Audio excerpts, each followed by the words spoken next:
Let me tell you about this horrifying experience I had a while back.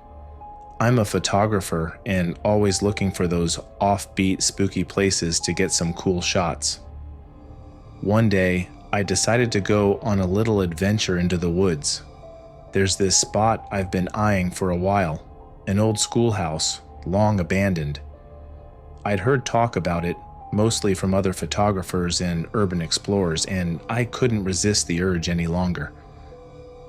The schoolhouse is deep in the woods, far enough off the beaten path that you wouldn't just stumble across it by accident. You've got to know it's there, which I did. It was one of those crisp autumn days, the kind where the leaves crunch under your feet and the air is just cold enough to see your breath. I parked my car at the edge of the forest, slung my camera bag over my shoulder, and started hiking. It wasn't a marked trail or anything, so I just had to follow some vague directions I'd pieced together from various sources. About 30 minutes into my hike, I started to wonder if I was going to find the place. I was definitely having doubts about the directions I had pieced together. Eventually, I saw it through the trees. The schoolhouse stood in a small clearing, its once white paint now chipped and peeling, the windows shattered or boarded up. It looked like something straight out of a horror movie, and I couldn't wait to get inside and start shooting. The door was hanging off its hinges, creaking softly in the breeze. I pushed it open with a loud groan, stepping into the dim interior. The smell hit me first, musty, damp, and slightly metallic like blood or old pennies. Dust particles floated in the light filtering through the broken windows, and the floorboards creaked ominously under my weight. I started snapping pictures, the click of my camera echoing through the empty halls. The classrooms were still filled with old desks, some overturned, others just abandoned in place. A few chalkboards had faded lessons still scrawled on them, barely legible after all these years. It was eerie, like the kids and teachers had just up and left one day, never to return. As I wandered through the schoolhouse, I found myself drawn to what looked like the basement entrance. The door to the basement was slightly open, and a narrow staircase led down into the darkness. I flicked on my flashlight and descended, each step creaking loudly in the silence. The basement was even creepier than the main floor. It was filled with old equipment, rusted and decaying, and the walls were lined with shelves holding all sorts of oddities, jars of preserved specimens, old textbooks, and other random artifacts. I took a few pictures, but I couldn't shake the feeling that I wasn't alone down there. That's when I heard it. A soft, faint thump, like something falling to the ground in the distance. I swung my flashlight around, the beam cutting through the darkness, but I couldn't see anything. The thumps grew louder though, echoing off the walls like someone was trying to get my attention. Those noises were freaking me out, and I decided I'd had enough of the basement. As I turned to head back upstairs, I noticed something I hadn't seen before. A door at the far end of the room, partially hidden behind a stack of old crates. It was different from the other doors. It looked newer, like it had been added after the school was abandoned. Curiosity got the better of me, and I made my way over to the door. It was locked, of course, but the wood was old and brittle. With a few hard kicks, it splintered open. Beyond the door was another staircase, this one leading even deeper underground.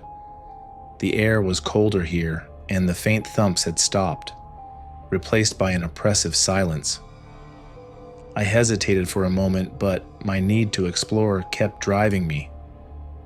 I went down the stairs, and at the bottom I found myself in a long, narrow hallway. The walls were lined with old lockers, their doors hanging open or missing entirely. As I walked down the hallway, I noticed that the air was getting colder and the silence was becoming almost deafening. My flashlight's beam seemed to barely light the area up. I started to feel genuinely scared, but I pushed on, driven by some morbid curiosity. At the end of the hallway, I found another door. This one was different. It looked more like a vault door, metal and heavy. There was no lock that I could see, just a large handle.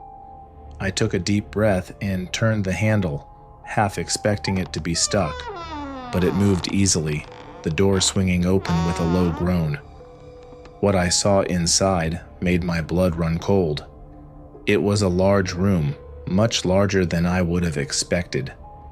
The walls were lined with old medical equipment, rusted gurneys, shelves filled with dusty bottles, and strange, archaic instruments I couldn't even begin to identify. In the center of the room were several operating tables, each one stained and rusted. But that wasn't the worst part. The worst part was what looked like figures lying on the tables. They were covered with old, deteriorated sheets, but I could see the outlines of their skeletal bodies beneath. I knew, somehow, that they weren't just mannequins or props. I felt a wave of nausea wash over me, but something kept me rooted to the spot, my eyes fixed on the scene before me. That's when I heard the faint thumps again, louder this time but more erratic. I was frozen in terror, but eventually I forced myself to move. I backed out of the room and the door slammed shut behind me with a loud bang, and the thumping noise stopped abruptly, leaving me in eerie silence. I stumbled back down the hallway, completely freaked out at this point.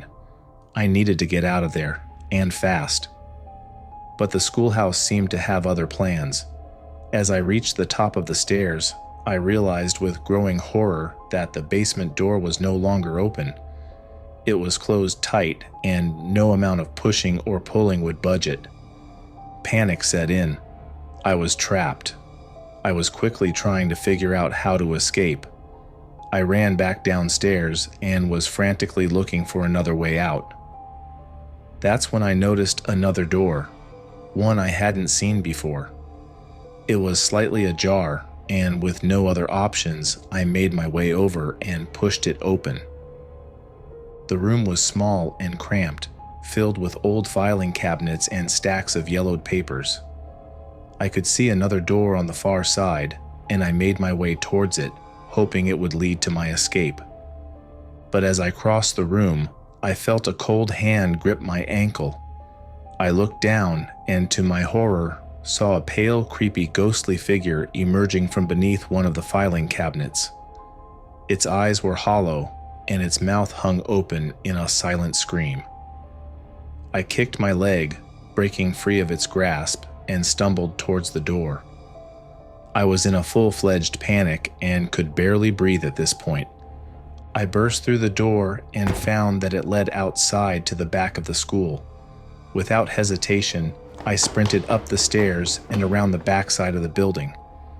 I didn't care where I was going. I just needed to get as far away as possible from whatever was in that basement. The sun had started to set, and I didn't stop running until I reached my car, fumbling with the keys and finally getting the door open. I jumped in, slammed the door shut, and sped away. It wasn't until I was miles away, back on the main road, that I finally started to calm down. I was trying to make sense of what I'd seen. I knew one thing for sure: I was never going back to that schoolhouse. Whatever was in there, it was something that shouldn't have been disturbed.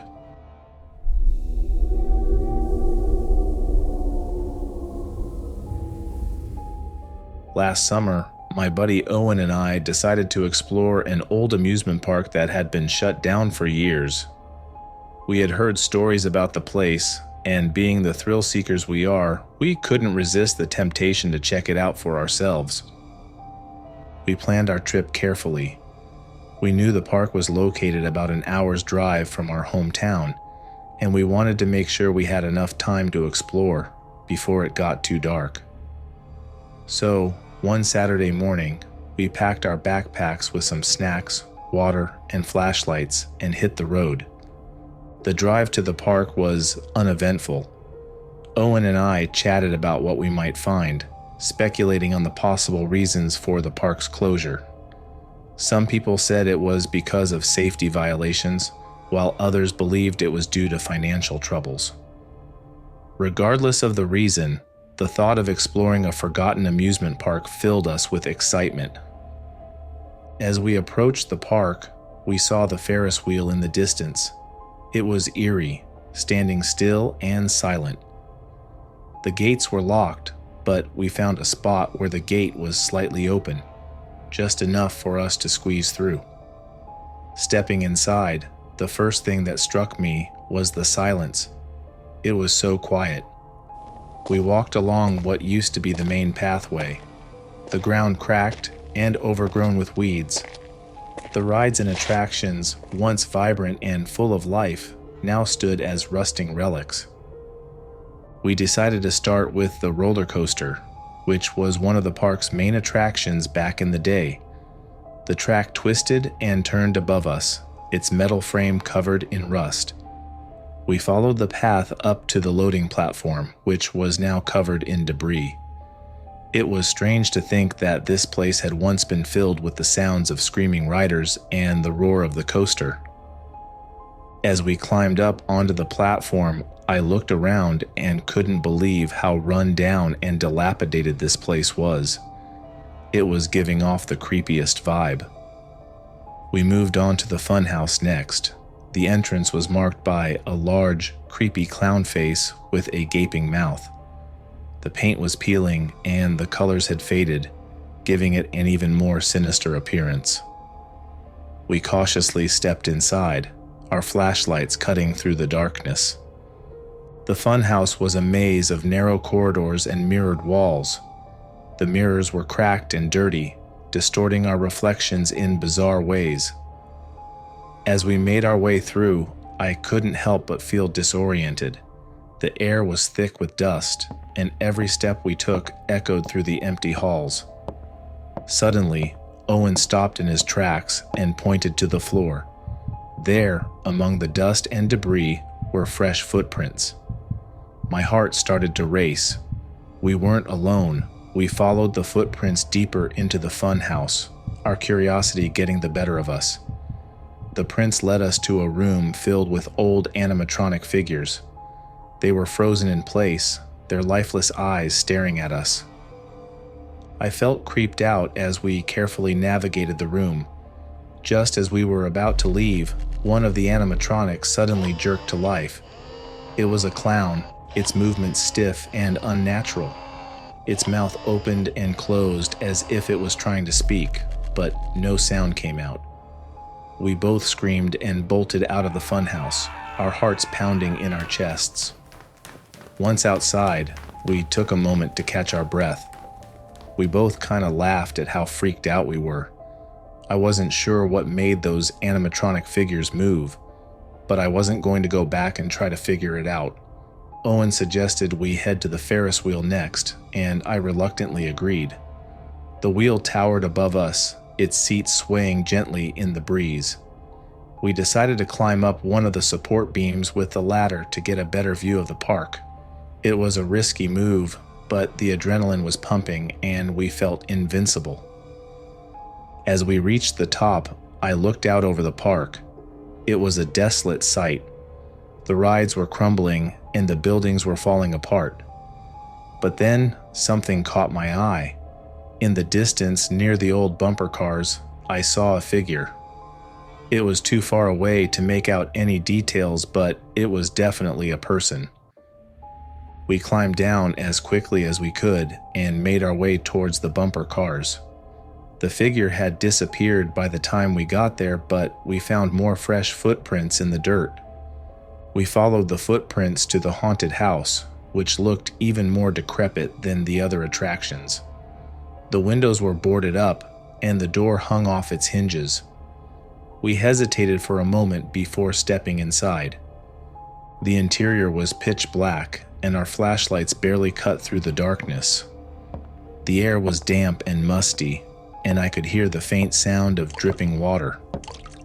We moved cautiously, trying to make as little noise as possible. As we explored the haunted house, we came across rooms filled with old props and decorations. There were fake cobwebs, skeletons, and other spooky items scattered around. It was clear that whoever had been here before us had a taste for creepy stuff. Suddenly, we heard a noise. It was a soft, shuffling sound, like someone moving around in the darkness. We froze, straining our ears to pinpoint the source.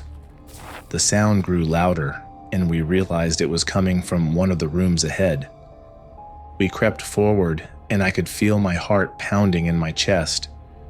As we reached the doorway, I took a deep breath and shone my flashlight inside. The beam of light revealed a figure hunched over in the corner, its back turned to us. It was a man, wearing tattered clothes and mumbling to himself. We didn't know what to do. Should we say something to him or quietly back away? Before we could make a decision, the man turned around and yelled, "What do you want?" His voice was raspy and desperate. We were too stunned to react at first. The fear in his eyes and the intensity of his voice sent a shock through us. We didn't wait to find out more. We frantically turned around and sprinted out of the haunted house. We made our way back to the main entrance, completely freaked out. As we squeezed through the gate and exited the park, I glanced back one last time and saw the man standing in the distance, his eyes fixed on us. It was a sight that still haunts me to this day.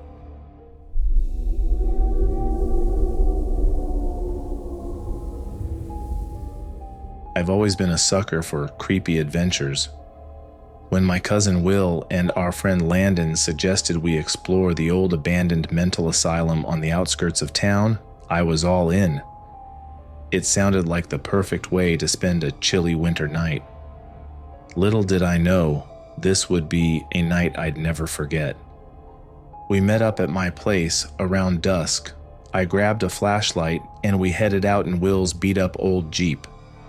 The drive to the asylum was eerily quiet, the kind of quiet that makes you feel really creeped out. We parked a little way down the road, not wanting to draw any attention. I could already feel the goosebumps rising on my arms as we made our way to the entrance. The place was massive, looming against the darkening sky like some kind of gothic nightmare. The main building was flanked by two smaller wings, and the whole thing was surrounded by a rusting iron fence. We found a spot where the fence had been bent back, just wide enough for us to squeeze through. The inside of the asylum was just as creepy as the outside. The walls were covered in peeling paint and graffiti, and broken glass crunched under our feet. It was clear that we weren't the first people to come here looking for a thrill. We made our way down the main hallway, our flashlights barely lighting up the area. We started in the reception area, where a dusty old desk and a shattered computer monitor sat. There were papers strewn everywhere, some of them yellowed with age. I picked one up and tried to read it, but it was too faded. It didn't matter though. We weren't here for the paperwork, we were here for the scares. We wandered through the halls, peeking into rooms as we went. Most of them were empty, but a few had old rusted beds and other pieces of forgotten furniture. The air was thick with dust, and the smell of mold and decay was almost overpowering. It felt like the walls were closing in on us, like the building itself was trying to keep us here. As we ventured deeper into the asylum, the temperature seemed to drop. It was already a chilly night, but in here, it felt like we were walking through a freezer. I pulled my jacket tighter around me and kept moving, trying to ignore the feeling of unease that was growing in the pit of my stomach. We eventually found our way to the basement. The stairs creaked under our weight, and I half expected them to give way at any moment.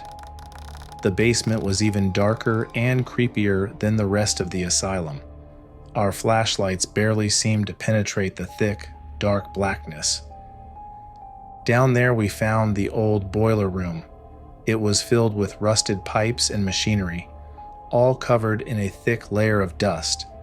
It looked like no one had been down here in decades. We wandered around, poking at things and trying to see if we could find anything interesting. That's when we heard it. At first, it was just a faint sound, barely audible over the creaking and groaning of the old building. But as we listened, it grew louder. It was a sort of whispering, like someone speaking just out of earshot. We all froze, our flashlights darting around the room, trying to find the source of the noise. "Do you hear that?" Will whispered, his voice trembling slightly. "Yeah," I replied, trying to keep my own voice steady. "Where's it coming from?" We stood there for a few minutes, straining to hear. The whispering continued, growing louder and more distinct. It sounded like it was coming from somewhere deeper in the basement. Without a word, we all started moving toward the sound, our footsteps echoing in the dark. We found a narrow hallway that led off from the boiler room. It was even darker and more claustrophobic than the rest of the basement. The whispering grew louder as we made our way down the hall, our flashlights flickering slightly. At the end of the hall, we found a door. It was old and heavy, with a small barred window near the top. The whispering was definitely coming from behind it. I reached out, my hand trembling, and pushed the door open. Inside, we found a small room, barely bigger than a closet. The walls were covered in strange symbols and markings, drawn in what looked like dried blood. In the center of the room was a small wooden chair, and sitting in the chair was a doll.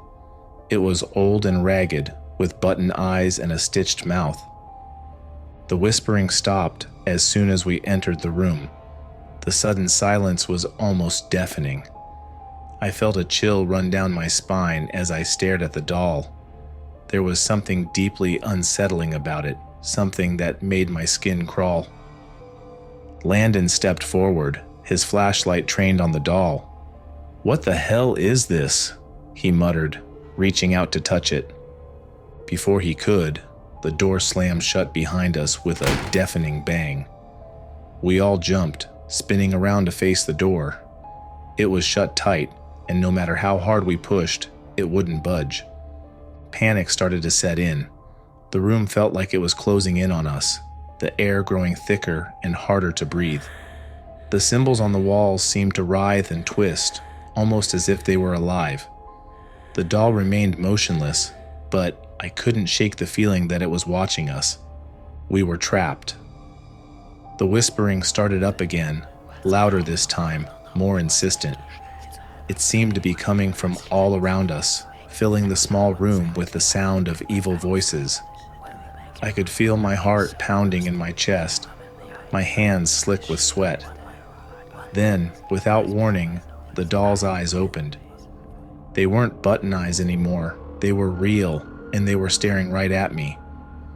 The whispering grew louder, more frantic. I could feel the room closing in, the walls pressing against me. In a blind panic, I grabbed the doll and threw it across the room. It hit the wall with a thud, and the whispering stopped. The room was silent again, but the sense of unease remained. We needed to get out of there, and fast. With a surge of adrenaline, we started pounding on the door, shouting for help. We knew it was unlikely anyone would hear us, but we had to try. After what felt like forever, the door finally creaked open, and we stumbled out into the hallway. We didn't stop running until we were back outside, gasping for breath and covered in sweat. The cold night air was a welcome relief after the stifling confines of the asylum. We didn't say a word as we climbed back into the Jeep and drove away, the asylum receding into the darkness behind us. None of us could explain what had happened, and we didn't want to try. All I know is that something in that asylum didn't want us there, and we were lucky to get out when we did. I've had my fill of creepy adventures since then. Some things are better left alone, and that asylum is definitely one of them.